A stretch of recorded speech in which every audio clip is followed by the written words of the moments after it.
दोस्तों, आज की वीडियो में बात करूंगा अपने घरों में यूज होने वाले फ्रिज के बारे में। प्रॉपर तरीके से आपको सिंगल डोर रेफ्रिजरेशन के कनेक्शन करना सिखाऊंगा। यहाँ सारे कंपोनेंट मैंने आपको फ्रिज के दिखाए हैं, जिसमें से मेन कंपोनेंट हमारा कंप्रेसर होता है। इसके ऊपर मैंने आपको कंप्रेसर के टर्मिनल दिखाए हैं। कंप्रेसर को ऑन करने के लिए एक रिले का इस्तेमाल किया जाता है और इसके प्रोटेक्शन के लिए हम एक OLP लगाते हैं, जिसको ओवरलोड प्रोटेक्शन बोलते हैं। इस फ्रिज को मैं हटा देता हूँ यहाँ से। दोस्तों, हमारा एक थर्मोस्टेट लगा होता है फ्रिज के टेम्परेचर को कंट्रोल करने के लिए, और एक प्लग टॉप होता है जिसके थ्रू हम अपना पावर सप्लाई देते हैं फ्रिज में। और फ्रिज के अंदर आप देखेंगे जैसे उसका ढक्कन खोलते हैं तो एक लाइट जल जाती है, तो उसके लिए एक डोर स्विच और एक LED बल्ब का इस्तेमाल करते हैं। प्रॉपर तरीके से मैं आपको कनेक्शन समझाऊंगा, लेकिन उससे पहले मैं आपको ये सिखा देता हूँ कि फ्रिज का जो कॉमन स्टार्टिंग और रनिंग टर्मिनल है, इसको कैसे फाइंड आउट करते हैं। दोस्तों, यहाँ पर आप देखेंगे तो मैंने आपको एक फ्रिज दिखाया हुआ है। फ्रिज का कंप्रेसर है और कंप्रेसर के जो हमारे टर्मिनल होते हैं वो मैंने आपको यहाँ दिखाने का प्रयास किया है। मान लीजिए इनके ऊपर कोई नंबर नहीं लिखा, ना तो यहाँ कॉमन, रनिंग और स्टार्टिंग लिखा है, नहीं इनके ऊपर ABCD लिखा है। तो आप अपनी मर्जी के हिसाब से कुछ भी मान लीजिए। आपके पास एक मल्टीमीटर होना चाहिए इसको चेक करने के लिए। मान लेते हैं कि ऊपर वाले टर्मिनल को हम X मान लेते हैं, इधर वाले को हम Y मान लेते हैं, इधर वाले को Z मान लेते हैं। ये हमने अपनी सुविधा के अनुसार लिए हैं। आप चाहो तो यहाँ ABC भी मान सकते हो। अब क्या करना है, मल्टीमीटर का प्रोब एक टर्मिनल पर हमको लगा देना। मान लीजिए यहाँ X टर्मिनल पर मल्टीमीटर का एक प्रोब लगा देते हैं और मल्टीमीटर का दूसरा प्रोब हम Z वाले टर्मिनल पर लगा देते हैं। तो आप देखेंगे जो मल्टीमीटर का पॉइंट है, इसको कंटिन्यूटी पर हमने सेट करना है और देखना है कि कितना रजिस्टेंस आ रहा है। आप देखेंगे कि यहाँ मैंने 15 ओम रजिस्टेंस आपको दिखाया है। ये फ्लैक्चुएट होता है, स्टैंडर्ड मतलब स्थिर नहीं रहता है, एक जगह स्टेबल नहीं होता है। यहाँ 15.12 ऐसे दिखाएगा। तो इसको हम नोट डाउन कर लेते हैं कि X और Z के बीच में जो रजिस्टेंस है वो 15 ओम है। अब हमारा जड़ से इस प्रोब को हटा करके दूसरे प्रोब पर लगाते हैं, बाई पर। एक प्रोब हमने यहाँ रहने दिया है, तो आप देखेंगे कि यहाँ मैंने आपको 18 ओम रेजिस्टेंस दिखाया है।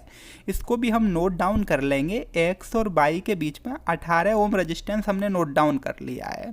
अब इस X से प्रोब को हटा देते हैं और इसको लगाएंगे हम जड़ के ऊपर। फिर देखेंगे कि हमारा जो रेजिस्टेंस है वो 32 ओम मैंने आपको दिखाया है। पहले ही बताया है ये स्टेबल नहीं होगा, 32.12 ऐसे करके ये चलता रहेगा। तो आपको एक नंबर ले लेना है जो यहाँ पर आपको दिखाएगा। यहाँ बाई और जड़ के बीच में मैंने आपको 32 ओम रेजिस्टेंस यहाँ नोट डाउन करके दिखाया हुआ है।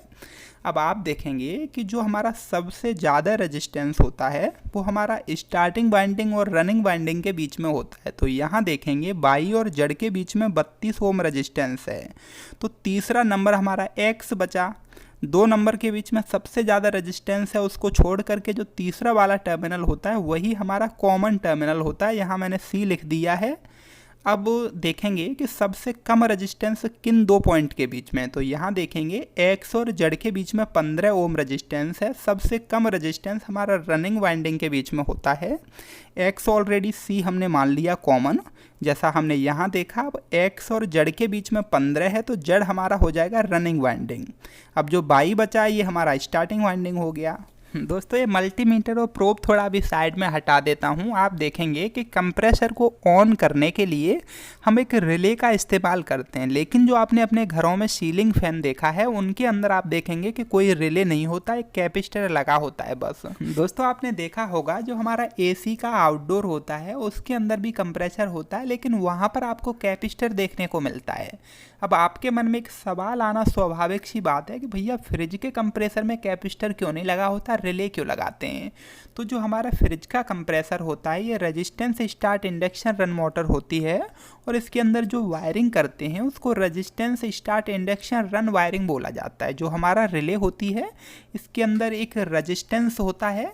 इसको प्रॉपर तरीके से मैं अगली वीडियो में समझा दूंगा, ये वीडियो बहुत लंबा हो जाएगा। दोस्तों, अब हम समझ लेते हैं कि अपने फ्रिज का वायरिंग कैसे किया जाता है। जो हमारा प्लग टॉप होता है, यहाँ से एक तार को उठा करके जो हमारा फेज वायर होगा इसको को ले जाकर के थर्मोस्टेट के एक पॉइंट पर कनेक्ट कर देंगे। थर्मोस्टेट के दूसरे वाले पॉइंट से सप्लाई को आउट करके जो हमारा रिले लगी होती है इसके रिले के कॉमन टर्मिनल पर कनेक्ट कर देते हैं। रिले के अंदर आपको दो पॉइंट देखने को और मिलेंगे, एक स्टार्टिंग का और एक रनिंग का। तो स्टार्टिंग वाले पॉइंट से सप्लाई को आउट करके हम अपना कंप्रेसर के जो टर्मिनल हैं उसके एस वाले पॉइंट पर लगा देंगे, जैसा अभी हमने समझा इनको फाइंड करना। और रनिंग वाले पॉइंट से सप्लाई को आउट करके हम रनिंग वाले पॉइंट पर लगा देंगे। अब जो दोस्तों हमारा प्लग टॉप है, यहाँ से हम न्यूट्रल वायर को आउट करेंगे और इसको लेकर के जाएंगे जो हमारा OLP है इसके एक पॉइंट में, और OLP जो ओवरलोड प्रोटेक्शन है इसके दूसरे वाले पॉइंट से सप्लाई को आउट करके जो फ्रिज का कॉमन टर्मिनल होता है यहाँ कनेक्ट कर देते हैं। फ्रिज का वायरिंग हमने कर लिया है। अब हम अपना डोरबेल और बल्ब का वायरिंग समझेंगे। तो जो हमारा फेज है प्लग टॉप में, यहीं से फेज वायर को आउट करके और इसको डोर स्विच के एक पॉइंट पर कनेक्ट कर देंगे। डोर स्विच के दूसरे वाले पॉइंट से सप्लाई को आउट करके अपना LED बल्ब के अंदर लगा देंगे। और जो हमारा LED बल्ब का दूसरा वाला पॉइंट है उसके अंदर हम न्यूट्रल कनेक्ट कर देंगे। ऐसे करके हमारे फ्रिज का वायरिंग कंप्लीट हो जाता है। उम्मीद करता हूँ ये वीडियो आपको बहुत अच्छे से समझ में आया होगा। अगर थोड़ा सा भी अच्छा लगा है तो एक लाइक कर देना।